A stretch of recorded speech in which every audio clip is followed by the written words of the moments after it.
base hit. I forget who was at the plate. It was a Brendan Donovan base hit there in the seventh to right field, and Ronald Acuna Jr. threw out Tyler O'Neill at the plate. Here was Ollie Marmol after the game. Yeah, we got a lot of guys playing really hard. That's not our style of play as far as the effort around in the bag there. It's unacceptable. Man. Yep. That was the beginning of it. You don't hear that often. No, you don't. You don't hear that very often. And then here was Tyler O'Neill after he heard that Ollie Marmol called out his effort after the game. I'm out here every day grinding my ass off, giving it my all and trying to stay on the field for 160 games out here. So, like I said, I just got to get a better jump next time and I guess, just get around the base a little quicker and, be in there next time. So that was the response. Yep. 875-KTGR. Give us your thoughts on the drama between Ollie Marmol and Tyler O'Neill at the moment. I mean, here's the thing. What's the thing? Give me the thing. I need the thing. Tyler O'Neill's sprint speed last year, according to Statcast, was 29.8 feet per second. That's pretty good. It's very good. It was the top 15 in all of Major League Baseball. Pew. Yeah, if you're pushing 30 feet per second, that's considered elite in the Statcast era. Really good speed. Yeah. He's probably the speediest Cardinal. Is that fair to say? I the think speediest Cardinal? I think that is how I would characterize it as well. I think that there might be some debate about that, but I don't think that's a crazy thing to say at all. I don't have the numbers, and I don't even know if they're available. I think they exist for this year, if that's what you're getting at. Probably for what his sprint speed was from second to home. Oh, on that particular play. I don't really answer to that. I do know that this year, I know it's a small sample, only 6 games in, but this year it's like 27.8 or so. It's like 2 feet per second less than his kind of career norms, what he did last year. But Andy, that said, yeah, go ahead. I mean, I don't even need to know the numbers. Yes. I can tell. You got eyeballs. Second to home last night for Tyler O'Neill in that situation was not 29.8 feet per second. No, it was not. It was not. It wasn't. And for whatever reason that was, I don't know what the reason was. I've been awake since, whatever time yesterday trying to find that out, actually. Because, you see Tyler O'Neill looking to the outfield. You see him looking at Pop Warner. You see him trying to look at the ground and maybe pick his speed up a little bit. Yeah. And the result was he was that's a part of it, Andy, that's a part of it that you bring up that really, in all of the various questions and ways this has been framed, whether to Ollie Marmol or Tyler O'Neill over the last 18 hours or so, and it's been asked a ton of times to the extent that today Ollie Marmol told me he was about to cuss. I almost made him cuss at one of my questions. So that's never what you want to hear from the manager. No. But understandably, he's been inundated with this, and it's been all that has been talked about surrounding a Cardinals team that's been playing games besides this little, kerfuffle happening. And it's just one of those things where they see it two different ways, and they've both had the opportunity to sort of, I thought maybe today we'd get it like, okay, it's actually, we figured it out, and, maybe we came on a little strong yesterday. No, that's not what happened this morning. This morning, Ollie said, there's a standard that we play with, and if you're not going to meet it, then you're not going to play. You're not going to be in the lineup. And Tyler O'Neill came back and said, I play hard. I got a reputation. That's how I made my way through the minors and to get to the big leagues is to be a scrappy player. And I don't want anyone ever to take that away from me. And I also think this could have been handled a little differently. It could have been handled internally. We didn't need to air all of this out publicly. Both of those guys dug in today, Andy, and so it's like, it feels like it could have been such a small thing that would have maybe been a footnote, but now it's turned into this 2-day ordeal that it still feels like it's almost not over at this point. Yeah, I don't. The worst thing that you could have happen is to have this linger into more games. Sure. Yeah. And to have it not only be just with one player, but maybe then it branches out to other players. Yeah, I don't know. I don't know if that's what you don't want to happen.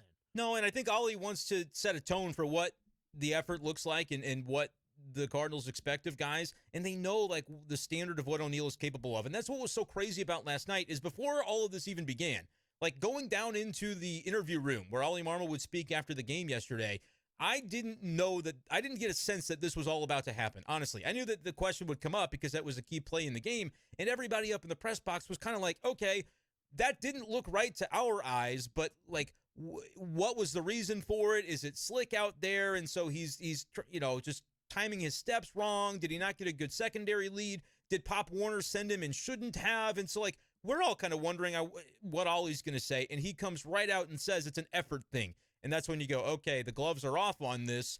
Ollie's kind of throwing the gauntlet down on, the way he sees it. And O'Neill, like you mentioned, you heard the clip there that he said, I guess I got to do a little bit more next time. But he doesn't feel like he didn't give effort. Like, that was something to which he took exception and sort of toward the end of it said it's good to know that that's how Ollie feels. He was pretty blunt about it. Yeah, good to know. That's the way O'Neill's treating it. So it's like we, in a situation that could have ended, I think, it's now turned into kind of taking on a life of its own. And I don't know, like you said, Andy, what's the reason that it happened? Two different sides of the story, I suppose. But all we know is that if you're watching it, and you've seen Tyler O'Neill play baseball before, that's not what it normally looks like. It's just not. Well, and then the easiest thing, especially from us outside looking in, is to say, oh, I wasn't trying. That's the easiest thing for us to say. Yeah, man. And right? well, so it's easy for us to say, and a lot of fans said it. I was getting a lot of tweets like, what's O'Neill doing? And I'm thinking, guys, I don't know either. That was one of the weirdest plays I've ever seen unfold. You've got Ronald Acuna in right field. He already nabbed Wilson Contreras at second base earlier in the game. He's got one of, if not the best, outfield arms in baseball. And that's a situation, too, where you're down 3 runs, Andy. You're not down 1 run. You're down 3. And so that's not the run that's going to save your day. You're going to need more besides that.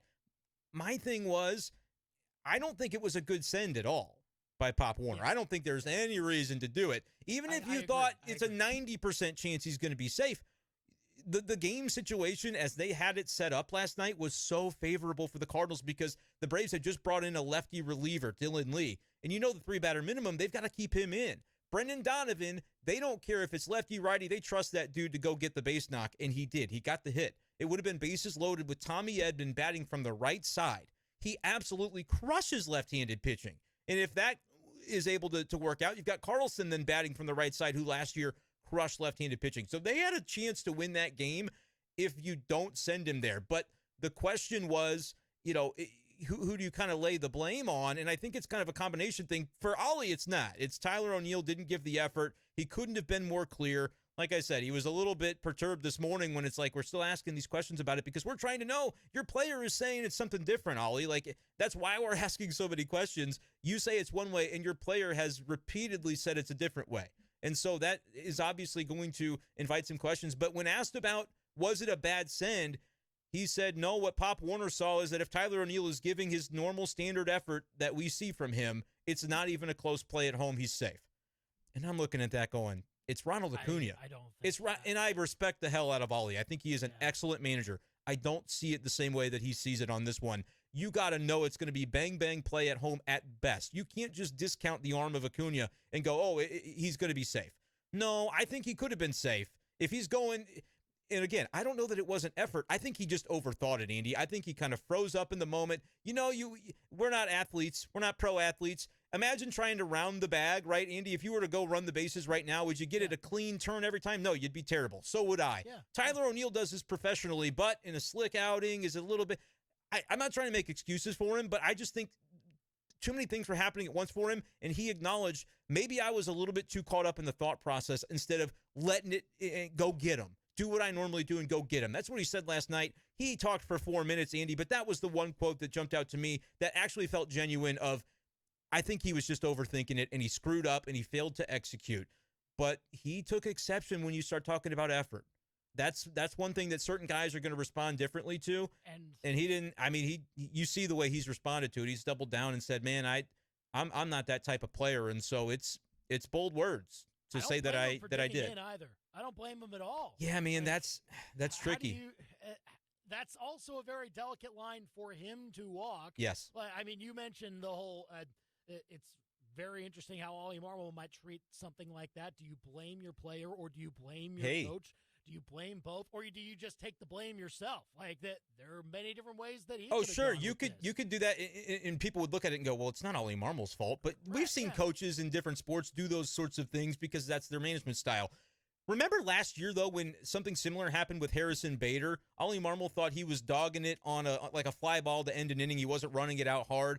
And maybe that was the last straw of seeing just a pattern with Bader at the time where he said, this isn't Harrison Bader. He yanked him from the game in the middle of the game, Andy. But remember what happened after that. Harrison Bader owned it. He said, hey, Ollie said I wasn't hustling. He's right. I've got to be better, and it's never going to happen again. Whether Tyler O'Neill thought he was or wasn't hustling, that would have been an option for him, right? To say, I don't know where this comes from, but I'm going to own it and take responsibility, and it dies there. We're not still talking. We probably don't even talk about it on the show today, Andy, if that's what Tyler O'Neill does last night. We're talking Steven Matz at that point and Miles Michaelis and the bad first innings for Cardinals starting pitching in this series. But that's not the way it went down. Tyler O'Neill took a different path. And so it's one of those that, like, it might be a nothing burger here in a couple of weeks. We'll forget about it.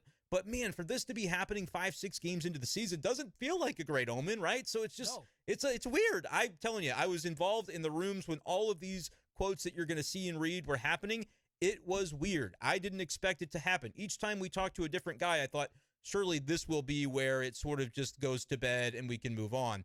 But everybody sort of dug their heels in, understandably, I guess, in each of their individual positions. But what it has amounted to is something that's like, man, it feels awfully weird. And I've seen a lot of Cardinals fans say, hey, I understand calling a player out, but then to sort of ride it the way that O'Neill and Marmol did, is he throwing him under the bus a little bit unfairly? I don't know what your take on that would be, Andy. It's a delicate balance for sure. I mean, usually managers back up their players, right? It depends sometimes. It does depend. Typically, when it comes to, if they are giving that type of effort and maybe they get just a little bit unlucky, then the manager's going to go to bat for the players. And I think the best managers end up doing that. Not saying that O'Neill and Marmol can't be one of the best managers. I think for the most part, Marmol has been backing up his players in a lot of these situations, but he has drawn a line to say where, look, this is the big leagues. Effort's non-negotiable. It's non-negotiable for O'Neill and Marmol. It is about performance. There are no handouts, things like that. If you are not performing, you're not going to play. I need to win baseball games day in and day out, and I need the best guys out there to help me do it. So, I mean, there is a line that has to be crossed, and I think Marmol has done an okay job of knowing when to cross that line and when not to, of picking up your players, defending them in the public, or calling out the guys that need to be better. Like, I think it's been good to this point, and I don't think that's changed. It's just been really interesting that one of these players has not necessarily lived up to what the manager would maybe want him to say, of saying, look, as you mentioned, Brenden, this is over tomorrow. Yesterday could have at been 11:17. Yeah. If Tyler O'Neill just says, you know what, he's right, I'm going to be better the next time, and we're putting this all to bed. And whether he thinks it or not, he doesn't have to even believe it to say it. No, doesn't have to. And I can understand where he is going to take exception to it, right? Because if you're calling me out as a competitor, as a man, as a ball player, like, those are the things I pride myself upon. But, like, you also have to be able to look in the mirror and go, Tyler, it didn't look right. I don't know what was happening with me in that moment. But, I mean, again, you got to acknowledge that it didn't look the way that it normally does. And so there has to be some explanation for it. And I think that's the chase for who's going to explain it so that we can get these guys on the same page has sort of been what's unfolded because they clearly just see it a different way. But this morning, Ollie continued and said there's going to be a style of play that we're known for. It'll involve effort, involve being relentless, being smart, and we're going to keep guys to that because how you sustain being good for a long time. And then he said there are a lot of good players in that clubhouse and down below. And I love competition. The last thing you want to do when you're in competition is open up a window. Andy, I think Tyler O'Neill unwittingly opened up a window for Dylan Carlson, who's a guy that I can't figure out why the Cardinals were so down on Carlson. And maybe it's just a circumstance where Walker comes up and somebody's got to be the odd man out. And based on the spring competition, they deemed Carlson's your fourth outfielder.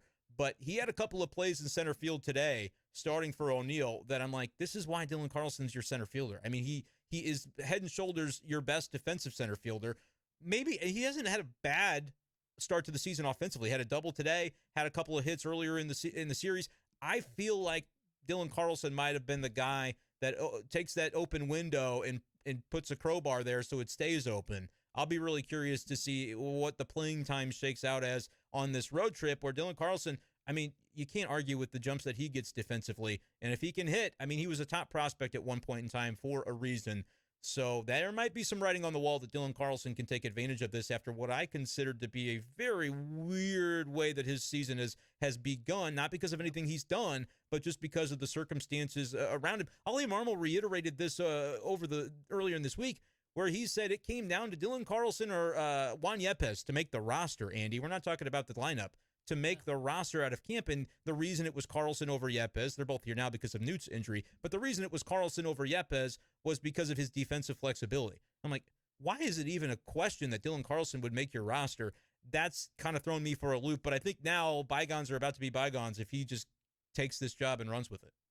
875 KTGR, what's your take on the whole Ollie Marmol calling out the effort of Tyler O'Neill, and then Tyler O'Neill calling out Ollie Marmol right back at him after last night's game for the Cardinals in the midst of what ended up being a sweep at the hands of the Atlanta Braves this week. The Braves are very good, by the way. I mean, they are really good. They look like the Monstars in Space Jam.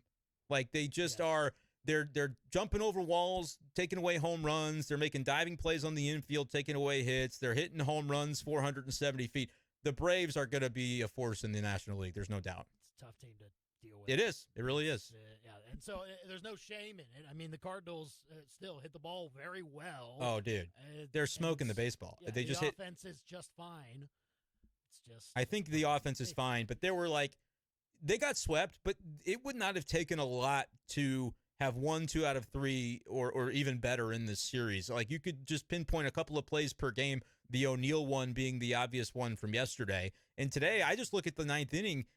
Nolan Gorman hit one on the screws that Matt Olson, the first baseman, was able to stab to his left and then dive and touch the base to double off Arenado. If that's a double into the right field corner, I think they hit a couple of doubles with Carlson and Walker right after that. You're talking about a one-run game and potentially an entirely different story. So they did hit into some bad luck. But Andy, the starting pitching has got to get figured out, dude.